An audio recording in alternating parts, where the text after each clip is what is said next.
तो आज से ठीक 4 दिन बाद 2 सीटों तारापुर और कुशेश्वर स्थान पर उपचुनाव हैं।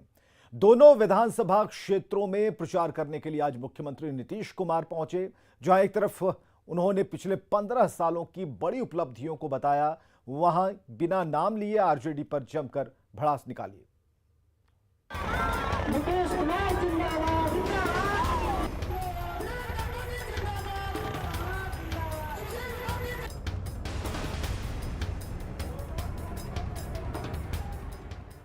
दो सीटों पर उपचुनाव है, लेकिन सियासी तापमान आम चुनाव वाला।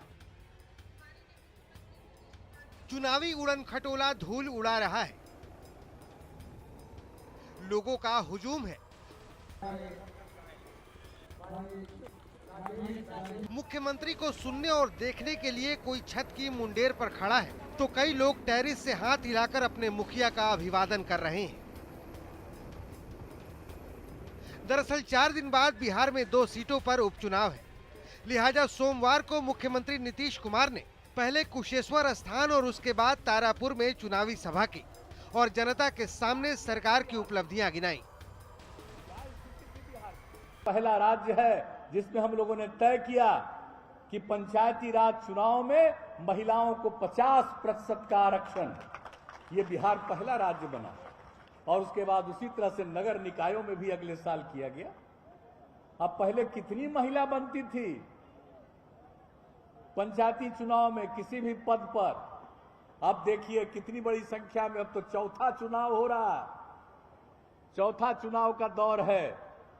जरा 3 चुनाव का याद कर लीजिए, कितनी बड़ी संख्या में महिलाएं आगे बढ़ी। जो 2007 में जो कुछ भी हुआ था और यहां से हम लोगों ने जो शुरू किया था, तो क्या क्या काम एक एक जगह पर एक एक क्विंटल अनाज घर घर में बांटे थे। तब बाद में हम घूमने आए तो दरभंगा में हमको क्विंटलिया बाबा कहने लगा। आप जरा सोच लीजिए, हम इसको कभी अपने जीवन में भूलेंगे? तारापुर और कुशेश्वर स्थान दोनों सीटें पिछले चुनाव में एनडीए के खाते में थी, लिहाजा एनडीए के सामने दोनों सीटें बचाने की चुनौती है। नीतीश कुमार ने मैदान में अकेले दम पर खड़ी आरजेडी पर इशारों में जमकर प्रहार भी किया। हम लोगों को दीजिएगा तब नहीं सब काम होगा, और कहीं इधर उधर किसी को दे दीजिएगा तो मौज न करेगा, आपके हित में सोचेगा कि अपने हित में सोचेगा। कभी इतने दिन का पुराना इतिहास तो देख लीजिए। और हम लोग जितने लोग काम करते हैं, जरा बता दीजिए कि कोई भी एक आदमी अपने हित में कोई काम किया हो? सब आपके हित में काम करता है। तो जरा इन सब चीजों पर याद रखिएगा। हम लोगों के ऊपर तो तरह तरह का बात लोग बोलते रहते हैं। जरा हम पूछना चाहते हैं ऐसे लोगों को जो चुनाव प्रचार करने आए, आप लोगों में तो किसी को पूछ देना चाहिए। कभी भी पूछ दीजिए कि कहां रहते थे भाई आप, क्या होता था, क्या हो रहा है आजकल। सरकार की तरफ से जितना काम और एक एक चीज पर ध्यान दिया जाता है, और सब लोगों को जब पहले भी काम करने का मौका मिला तो किसके लिए काम करते थे? अपने परिवार के लिए काम करते थे, घर के लिए काम करते थे, जनता के लिए काम नहीं करते थे। और हम लोगों को जब आप लोगों ने मौका दिया। चुनाव भले ही 2 सीटों पर है, लेकिन दम सभी दलों ने पूरा जोर का लगाया है। उपचुनाव में बिखरे महागठबंधन की सबसे बड़ी पार्टी आरजेडी के सामने नाक की लड़ाई है, तो कांग्रेस भी दोनों सीटों पर ताल ठोक रही है। पूरे सियासी सिनेरियो पर जनता की पैनी नजर है, जो अपना दम 30 तारीख को दिखाएगी। कुशेश्वर स्थान से विपिन कुमार और तारापुर से आनंद अमृतराज की रिपोर्ट। आपकी इजाजत से और आपकी अनुमति से हमने माल्यार्पण कर दिया। अब नीतीश कुमार ने तारापुर में पहली चुनावी सभा की और अपने विरोधियों पर जमकर बरसे। उन्होंने विकास के नाम पर वोटरों से वोट की अपील की। चुनावी सभा के बाद पटना लौटने के दौरान न्यूज 18 से बातचीत के दौरान उन्होंने लालू प्रसाद की चुनावी सभा में जाने पर कहा कि वो जेल से भी ये करते रहे हैं, इसमें नया क्या है। कुमार ने तारापुर से चुनावी बिगुल फूंक दिया और इस वक्त हम आपको तस्वीर दिखा रहे हैं नीतीश कुमार तारापुर में चुनावी सभा करने के बाद। वापस लौट रहे हैं और तारापुर में आज उनकी पहली चुनावी सभा थी और एनडीए के तमाम बड़े नेता, प्रदेश अध्यक्ष से लेकर तमाम बड़े नेता इस सभा में मौजूद थे और इस सभा में नीतीश कुमार ने साफ कर दिया कि जनता किसी भुलावे में न रहे और जो योग्य उम्मीदवार है उन्होंने विकास के नाम पे सर कैसा मूड लगा सर जनता का? ठीक है, मूड है। हम लोगों का तो सेवा करना ना है कर्तव्य भाई। बाकी जनता का रुख तो बहुत ठीक ही दिख रहा है, अच्छा ही दिख रहा है, लेकिन जो भी फैसला तो ये करेंगे। हम लोगों का काम है सेवा करना। पता नहीं, सबका अपना काम है, जो करे। यहाँ आते हैं, जेलवा में रहते हैं, वहीं से नहीं सबसे बच जाते हैं। तो नीतीश कुमार ने एक बार फिर से लालू यादव पे बड़ा हमला बोला है और जब उनसे ये सवाल पूछा गया कि लालू यादव भी चुनाव प्रचार करने आ रहे हैं तो नीतीश कुमार ने कहा कि जेल में रहकर भी वो चुनाव प्रचार करते, तो जाहिर सी बात है नीतीश कुमार लालू यादव पे हमलावर हैं। और जब से ये खबर आ रही है कि लालू यादव 27 तारीख से चुनाव में प्रचार करेंगे, उसके बाद जेडीयू की तरफ से सबसे बड़ा हमला और इसकी अगुवाई खुद नीतीश कुमार ने की है। कैमरामैन अजय दुबे के साथ आनंद अमृतराज, न्यूज 18 नेटवर्क, तारापुर। कुशेश्वर स्थान में उपचुनाव के लिए सीएम नीतीश कुमार की पहली सभा में महिलाएं खुलकर समर्थन करती दिखी। बड़ी संख्या में पहुंची महिलाओं ने कहा कि नीतीश कुमार की सरकार ने उन्हें कई सुविधाएं दी हैं। कुशेश्वर स्थान में महिलाओं से बात की रवि एस नारायण ने। आज दरभंगा के कुशेश्वर स्थान में मंच सजा है क्योंकि मुख्यमंत्री नीतीश कुमार जो है वो पहुंचे हैं लोगों को संबोधित करने के लिए। और एक सीट जो है यहाँ पे कुशेश्वर स्थान का जो उपचुनाव है वो एक बड़ा कह सकते हैं चैलेंज बना है। हर सीट के लिए आरजेडी अलग दावे कर रहा है, जदयू जो है उसकी सीट है वो उसको फिर से हासिल करने का ये दावा कर रहा है। लेकिन आज हम कुशेश्वर स्थान से महिलाओं की स्थिति दिखाएंगे और महिलाएं जो हैं वो क्या सोचती हैं। और यहाँ पे देखिए बड़े संख्या में जो महिलाएं हैं वो पहुंची हुई हैं यहाँ पे नीतीश कुमार की जनसभा को देखने के लिए। आखिर महिलाओं का मिजाज क्या है, वो क्या सोचती हैं, ये हम जानेंगे। माता जी किसको देखने के लिए आए? नीतीश कुमार का। क्या मतलब सुनने के लिए आए? भाषण, नीतीश कुमार भाषण देंगे से सुनेंगे। अच्छा, तो क्या लगता है कि नीतीश कुमार काम कर रहे हैं? हाँ, काम कर रहे हैं और करेंगे। जीतेगा तो करेंगे, गरीब लोग को मदद देंगे। पुल होना चाहिए, रोड होना चाहिए, पुल होना चाहिए, 6000 दिया, कोटा दिया, खरांत दिया, सब कुछ तो दिया, सब कुछ देता है। वही सब के लिए गरीब को सहायता करता है, इंदिरा आवास देता है, सब कुछ देता है। ऐसा कि हमको खरांत मिलता है, कोटा अति देता है, 6000 देता है, रोड सड़क सब बनाता है, हमको बहुत सुविधा है। बहुत सुविधा दे रहा है। जिस दिन से नीतीश कुमार जीता है उस दिन से बहुत सुविधा दिया है। बहुत जितना दिया है, जो उसको नमक खाए हैं तो उसको शरीयत दे रहा है। हाँ हुआ है। हाँ, नीतीश कुमार तो बिहार को चमका दिया है। बिजली दिया है, गैस दिया है, बहुत कुछ किया है हम लोग का। महिलाओं का जो मिजाज है वो बिल्कुल अलग है और उनका कहना है कि यहाँ पे जो काम है वो हुआ है और काम करने की जरूरत है। कैमरा पर्सन सुबोध के साथ रवि एस नारायण, न्यूज 18 कुशेश्वर स्थान। सिवान के 2 गांवों में 4 लोगों की मौत हो गई। आशंका जताई जा रही है कि ये मौतें शराब पीने से हुई हैं और इन मौतों की जांच के लिए सिवान के डीएम ने टीम का गठन कर दिया है। जांच टीम ने गांव पहुंचकर जांच शुरू कर दी है।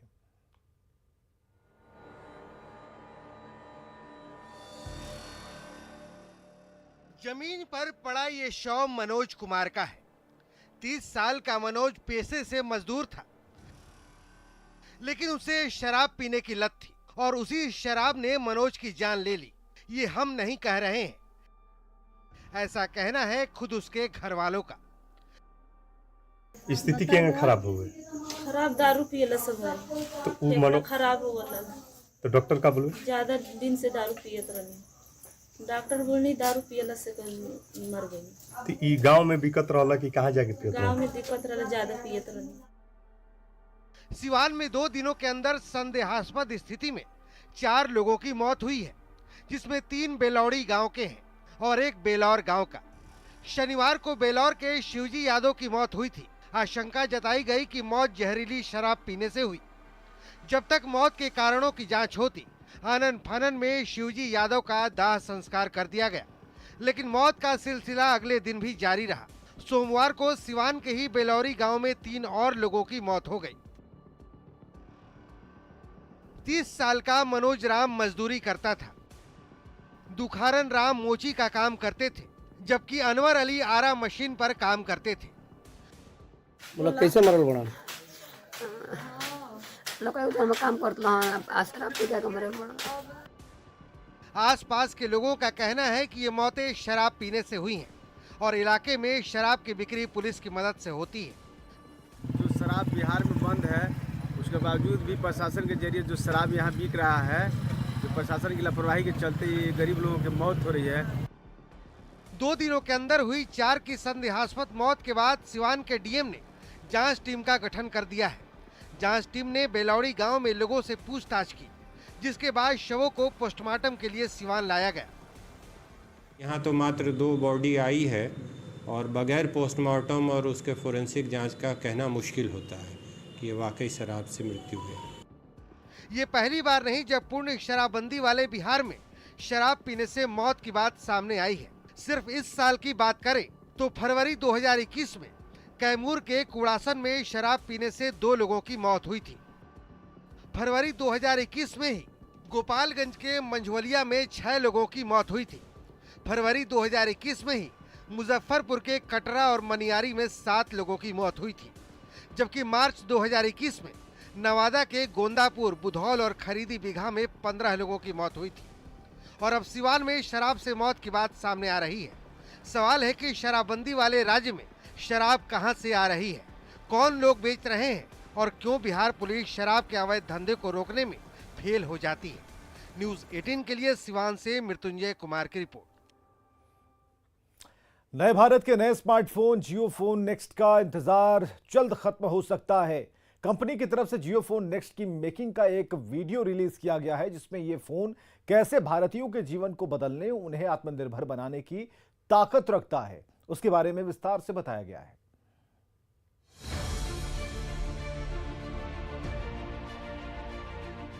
जियो ने making of Jio phone next की फिल्म रिलीज की है, जिसमें जियो फोन नेक्स्ट के फीचर्स, फोन लॉन्चिंग के पीछे के विजन और आइडिया के बारे में तफसील से बताया गया है। साथ ही इसमें नई खोज के हजारों साल की हिंदुस्तानी तारीख और खुशहाल विरासत और मुस्तकबिल की तैयारियों पर भी चर्चा की गई है।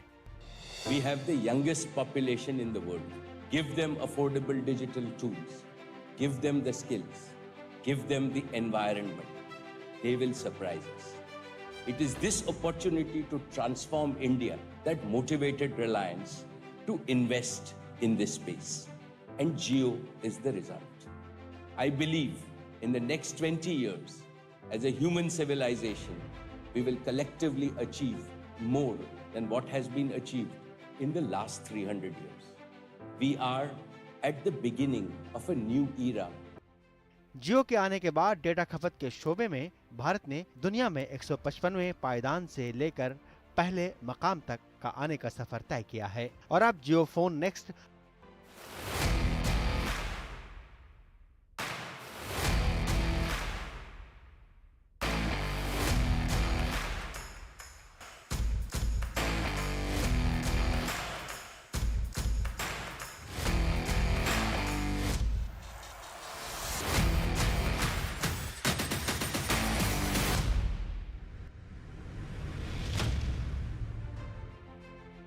हर हिंदुस्तानी को बढ़ने के यकसा मौके मुहैया कराने वाला है, क्योंकि ये phone made in India, made for India और मेड बाय इंडियंस है।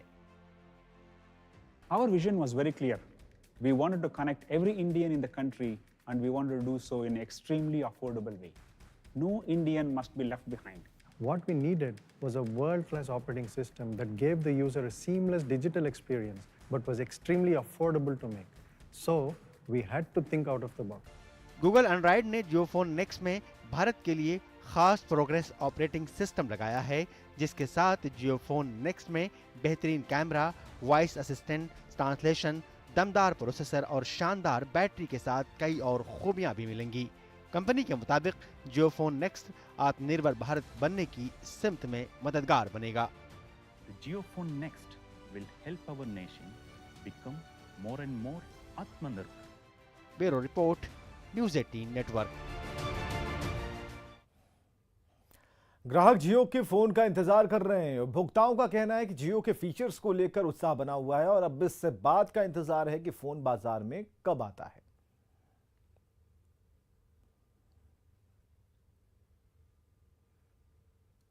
जियो और गूगल साझेदारी करते हुए जियो नेक्स्ट फोन जो है वो बाजार में उतारने वाली है और इसको लेकर के बाजार में क्या कुछ चल रहा है, कैसे जो कस्टमर्स हैं वो उत्सुकता है उनमें हम देखना चाहेंगे, बात करना चाहेंगे। देखिए ये पटना का जो है मोबाइल शॉप है। भैया क्या नाम है आपका? मेरा नाम सौरभ है। सौरभ जी ये बताइएगा कि आप फोन खरीदने आए हैं? जी जी बिल्कुल। जियो भी एक फ़ोन ला रहा है, जियो नेक्स्ट। जी मैंने सुना है काफ़ी अच्छा फ़ोन आने वाला है, मैं उसका वेट भी कर रहा हूँ और मुझे वेट है उसका, आएगा तो मैं ज़रूर लूँगा उसको 100%। कि जियो फ़ोन जो है उसके बारे में आपने सुना है, क्या फीचर्स आपने पाया है उसमें और क्या फ़ोन को लेकर के क्या उत्सुकता है? फ़ोन को लेकर काफ़ी उत्सुकता है और जैसा कि हम वेट कर रहे हैं, काफ़ी बेसब्री से वेट कर रहे हैं। जियो का फ़ोन है और कुछ सुना है कुछ नए नए फीचर्स भी आने वाले हैं उसमें, तो हमें मतलब काफ़ी इंतज़ार है उस फ़ोन का कि जी हाँ। और काफ़ी मैंने सुना है कि काफ़ी सस्ते में और अच्छा फीचर्स लेकर आ रहे हैं जियो के साथ। इंक्वायरी भी मेरे पास आता है अभी बहुत सारे कस्टमर का, देखिए आने के बाद उसका अच्छा सेल रहेगा जियो का। अच्छा डिमांड बहुत है अभी कस्टमर का, बहुत सारा इंक्वायरी मेरे पास आता है उस फ़ोन के लिए। रिस्पॉन्स रहेगा इसका, जो जियो तो सभी चाह रहे हैं और अच्छा है, आने दीजिए, सभी लोग देखेंगे, अच्छा लगेगा तो लेंगे। और आगे देखिए जोहार झारखंड।